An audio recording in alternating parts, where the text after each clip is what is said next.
Oh, hi. My name is Peter Vending. Have you ever asked yourself the question, how do I use a vending machine? Well, I'm here to answer that question for you. It is a simple 4-step process. Starting with step 1, first, you insert money into the machine. You can use quarters or single dollars work also. Some machines even take a 5. Step 2, select what you would like. Then press the buttons matching the code underneath each item. Step 3, wait for the item to drop to the bottom of the machine.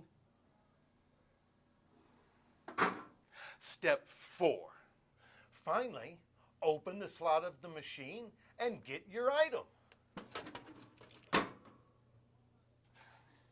And there you have it, the easy 4-step process to use a vending machine. Now you go out, find a vending machine, and try it today.